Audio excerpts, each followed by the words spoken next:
Hi hello viewers, నేను మీ MSR. ఈరోజు ప్రధాన పత్రికల్లోని ప్రధాన అంశాలు మీకోసం. ప్రపంచ ఆధ్యాత్మిక రాజధానిగా ఉత్తరాఖండ్ అన్ని రంగాల్లో అభివృద్ధి సాధించింది. 20 ఏళ్ల క్రితం 4,000 కోట్లున్న బడ్జెట్ ఇప్పుడు 1,00,000 కోట్లు దాటింది.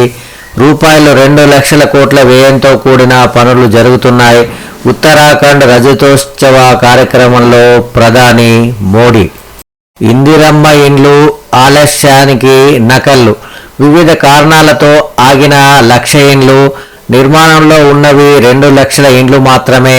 ప్రచారం ఆర్భాటమే తప్ప ఆచరణలో విఫల పథకం. పలుచోట్ల అనర్హులకు లబ్ధి, అర్హులకు మొండిచేయి. సర్కారు మాటలకు చేతలకు పొంతన లేదని విమర్శలు. వచ్చిన దరఖాస్తులు 82 లక్షలు. ప్రభుత్వం ఇస్తామన్న ఇండ్లు 20 లక్షలు. మంజూరు చేసినవి 4.5 లక్షలు. పనులు కొనసాగుతున్నవి 2 లక్షలు. చివరికి పూర్తయ్యేవి ఎన్ని? వర్షాల దెబ్బ తిన్న పంట, రైతు ఆత్మహత్య. మోంతా తుఫాన్తో మునిగిన పొలం, పెట్టుబడి తిరిగి రాలేదని ఆందోళన. పురుగుల మందు తాగి బలవత్మరణము. కరీంనగర్ జిల్లా నాగంపేటలో విషాదం. ఎవరెన్ని కుట్రలు చేసినా 10 ఏళ్ళు మేమే. రాసి పెట్టుకోండి, 2030 వరకు అధికారం కాంగ్రెస్ పార్టీదే. 10 ఏళ్లకు సరిపడా అభివృద్ధి సాధించి తీరుతాం.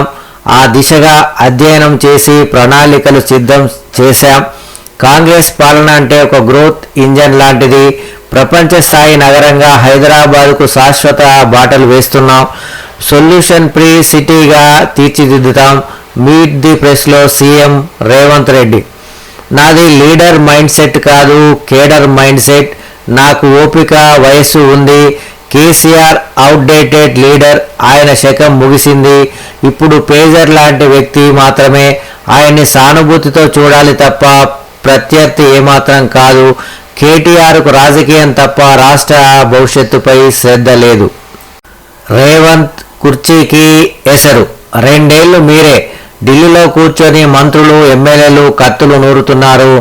జూబ్లీహిల్స్లో గెలిచేందుకు కాంగ్రెస్ కుయుక్తులు పన్నుతోంది. ఓటుకు రూపాయలు 6,000 ఇస్తూ ఇప్పటికే రూపాయలు 250 కోట్లు ఖర్చు పెట్టింది. రిగ్గింగ్కు రెడీ అవుతోంది. ఈ ఉప ఎన్నికల్లో గులాబీ జెండాదే విజయం. ముస్లింలకు రేవంత్ క్షమాపణ చెప్పాలి. రాష్ట్రంలో ఉన్నది కాంగ్రెస్ బీజేపీ సంకీర్ణ ప్రభుత్వం. రేవంత్కు వంత పాడుతున్న ఐపీఎస్ ఐఏఎస్ అధికారులు. బీ కేర్ఫుల్, అన్నీ నోట్ చేసుకుంటున్నాం. మేం అధికారంలోకి రాగానే సంగతి తేలుస్తాం. రూల్స్ ప్రకారం వెళ్ళండి, లేదంటే మూల్యం చెల్లించుకుంటారు. గెలుపు కోసం కాంగ్రెస్ వాళ్ళు చీరలు, కుక్కర్లు, నగలు పంపిణీ చేస్తున్నారు. ప్రచారం ముగిసింది, పోలింగ్ మిగిలింది. జూబ్లీపై ఒకే ధీమా. ఎవరి లెక్కలు వారివే. 3 పార్టీల్లోనూ కొండంత ఆత్మవిశ్వాసం. ప్రతిష్టాత్మకంగా తీసుకున్న రేవంత్, కేటీఆర్, కిషన్ రెడ్డి. ఓటర్ల నాడిపై సర్వత్రా ఉత్కంఠ. బేరసారాలు, తాయిలాల జోరు. నేడు పోలింగ్ సామగ్రి పంపిణీ. ఒక్కో బూత్కు 4 బ్యాలెట్ యూనిట్లు, 407 పోలీస్ స్టేషన్లు, డ్రోన్లతో నిఘా, వెబ్ కాస్టింగ్.